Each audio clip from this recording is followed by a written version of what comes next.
We are in Ottawa, Kansas at Hope Cemetery. And why are we at this cemetery? Because there are a lot of interesting graves and mausoleums, just like this one right there behind me. In addition, there are also what I like to call Victorian mortuary art. And those are those symbols that are on gravestones and tombstones. And they all have meaning, and we're going to learn what some of those meanings are. So let's go check it out.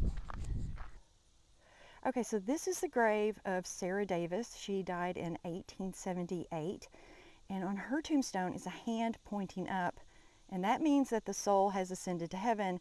If you see a hand reaching down, that is the hand of God. And then right next to Sarah here is Samuel Davis, and it's really hard to see, but that is a weeping willow tree, and that's a symbol of grief and sorrow as well as immortality. And Samuel died, it looks like he was 57 years old. He died in April of 1867. Well, these are some really interesting tombstones that I found. They look like they're iron. Let's go see. Oh, that is iron. Oh my goodness, I have never seen a tombstone that's made out of iron before. That's crazy. So this is Eva and Robert Clay. She died May 17th, 1873. She was 12 years old. And Robert, he died September 17th, 1873, and he was 16 years old. Oh, wow. This is the grave of Seward Torson. He died in 1872, and the drapery indicates mourning, and an urn with a blaze symbol, it represents undying friendship, and an anchor indicates hope, steadfastness, and a beehive symbolizes human industry, faith, education, and domestic virtues. Wow. Very, very beautiful. He was only 40 years old.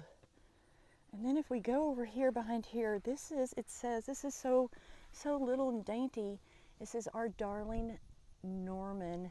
This is Norman Thorson. He died in 1872. I don't know if he is Seward's son but he's definitely a relation. A vacant chair, in this case, draped with a baby's bonnet, indicates the grave of a young child. Oh.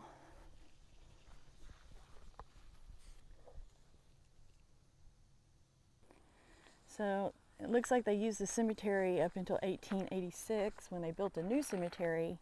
I think there are some older graves here, or some newer graves here, but they did build another city cemetery in 1886 called Highland Cemetery. And this mausoleum here is amazing. Look at this sucker. Oh, wow. So this is the Robaugh Mausoleum. I'm not sure I'm pronouncing that properly, so again, excuse me. Samuel Robaugh came to Ottawa in 1869. He was a gifted and civic-minded lumber salesman responsible for construction of many Main Street buildings, 2 auditoriums, which have now burned down, and he donated money to build the first Methodist church at 4th and Hickory. Just the ornateness to that door is absolutely amazing. Wow.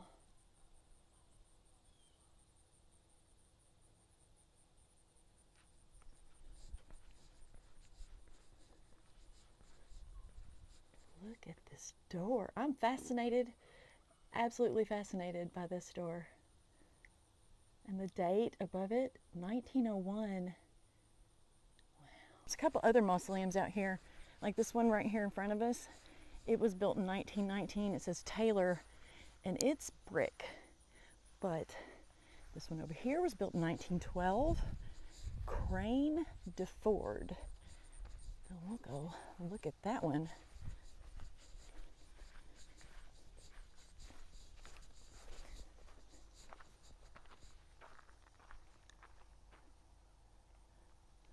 We could peek in this one a little bit.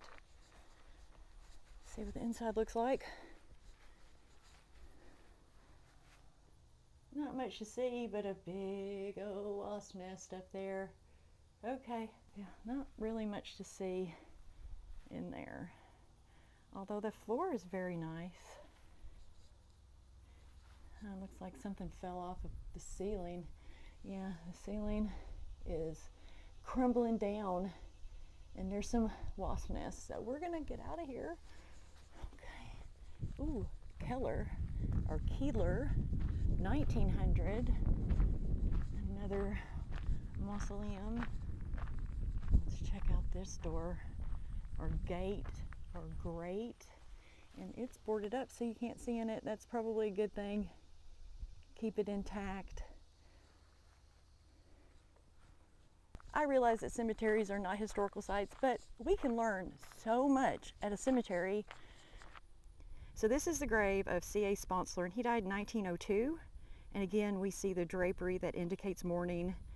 And a closed book would represent a completed life. And an open book, it can represent recording the names of the dead. And books can also represent the Holy Bible. And again, there's an urn with the drapery. This is the grave of the Caldwells. We have Cordelia and John. And then over here we have U.S. Grant Caldwell, who was born on April 9th, 1865. So I'm pretty sure he was named after General Grant. That's interesting. That's something you don't see a lot now. People being named after military heroes. And Cora on this side. Okay, so this is the grave of Ella Jennis. She died in 1870, and she has a death head on hers. Well, it's not really a death head. It's an angel's head right now, but starting in like the 1700s, graves were decorated with the death head, and that was a skull with wings. And then during the next 200 years, the death head would evolve to a soul effigy, which is right there. The skull was replaced with a face, and the symbol looked more like an angel. It represents the mortal remains left behind, as well as the ascending soul. So that is a very beautiful, interesting tombstone.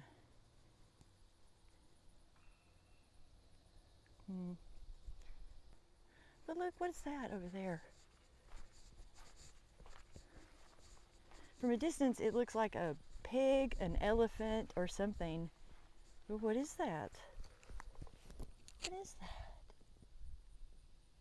Well, whatever it is, its head has been knocked off. I wonder if it's like a lamb.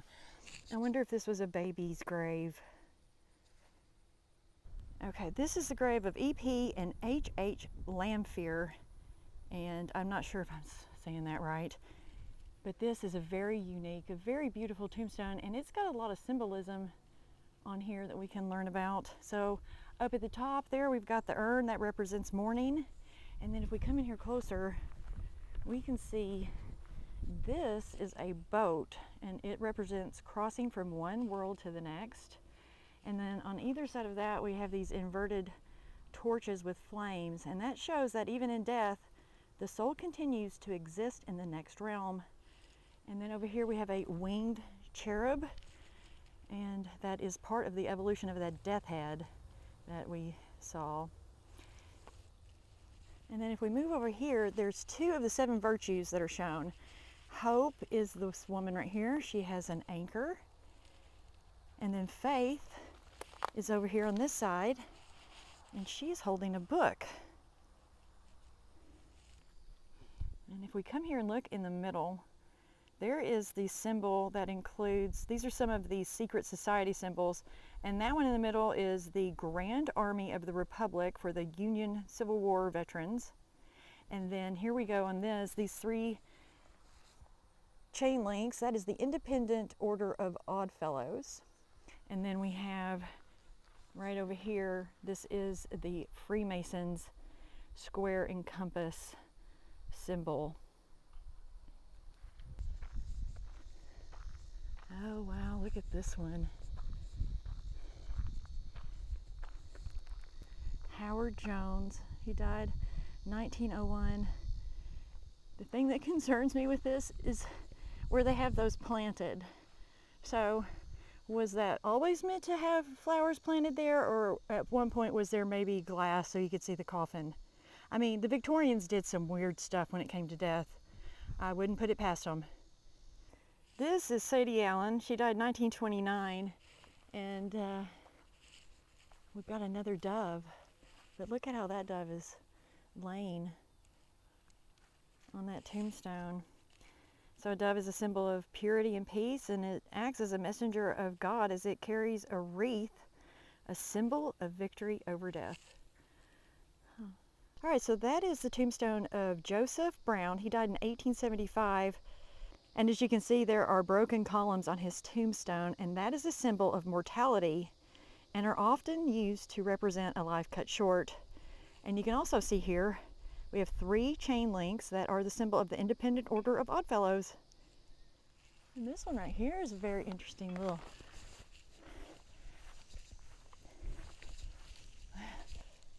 very interesting. I'm gonna go over here so the sun isn't shining in our face. We can get a little better look at that. It's very interesting. Okay, what else can we find here of interest? I'm sure I could spend all day here looking for stuff. Wow, look at that. Now that's amazing. Just run underneath these trees. Look at that. Oh, wow. Now, this is a place to be buried. And that tombstone is huge. That is huge. It's taller than I am. Wow. Go around here and look at this side. Wow. Wow, look at this. Marilla Maxon, born 1855, died 1925, and her infant son, George, who died in 1879. Oh, oh, he was like 2 years old. Oh. But it looked like she had other children. Erected in memory of our mother by Leroy M. Brown. Beautiful.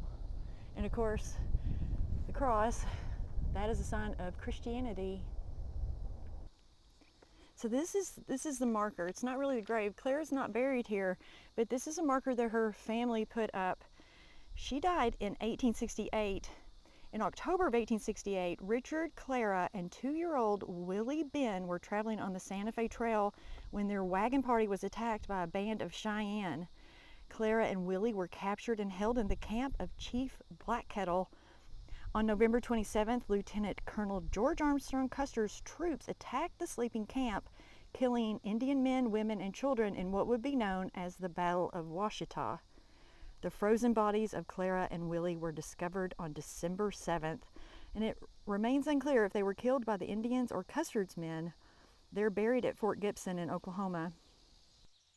Before her death, Clara was able to get a letter smuggled out of the Indian camp, and she was begging for assistance to get herself and her son released. Saturday, November 7th, 1868. Kind friend, whoever you may be, I thank you for your kindness to me and my child. You want me to let you know my wishes. If you could only buy us from the Indians with ponies or anything and let me come and stay with you until I can get word to my friends, they will pay you, and I would work and do all I could for you. If it is not too far to their camp and you are not afraid to come, I pray you will try. They tell me, as near as I can understand, they expect traders to come and they will sell us to them. If you can do nothing for me, write to W.T. Harrington, Ottawa, Franklin County, Kansas, my father. Tell him we are here with the Cheyennes, and they say that when the white men make peace, we can go home. Tell him to write to the governor of Kansas about it and for them to make peace. Send this to him. We were taken on October 9th on the Arkansas below Fort Lyon. I cannot tell whether they killed my husband or not. My name is Miss Clara Blinn. My little boy, Willie Blinn, is 2 years old. Do all you can for me.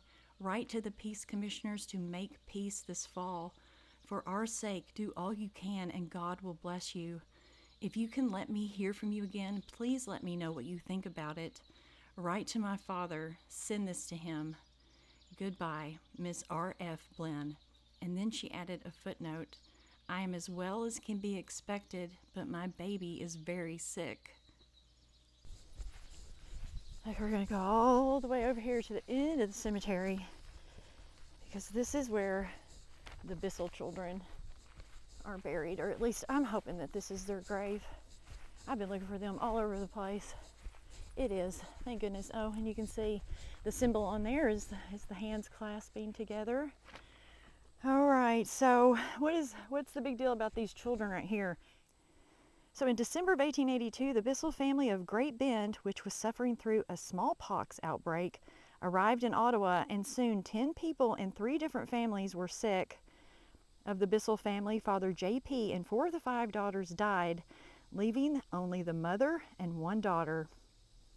It's kind of sad. So that one's got some roses and flowers on there. And then this one, that's got to be a lamb, because we saw the one that was on the other grave, but the head was broken off, so that must be what it looks like. And that was a baby, 5 months old.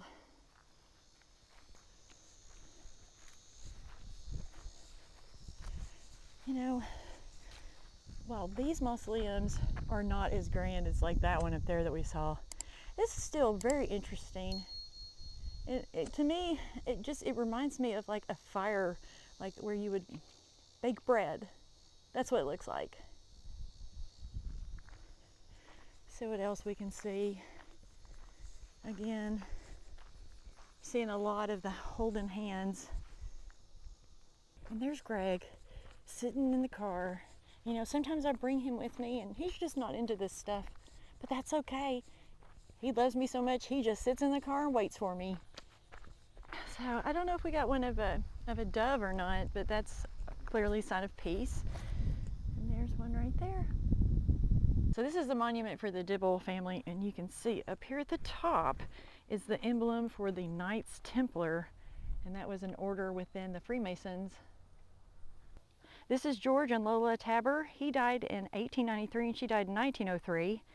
And above Lola's name is the Masonic all-seeing eye, which is an ancient symbol for God. And the encircled star is a symbol for the Eastern Star, a woman's auxiliary of the Freemasons. And above George's name is the compass and square, which is also a symbol for the Freemasons.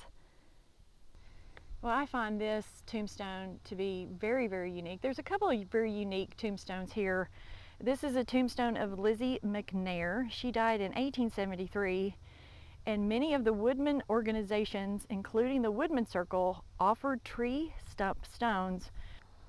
But that is just very, very unique. And look at all the detail that went into carving that. I mean, it really, really does look like a petrified stone.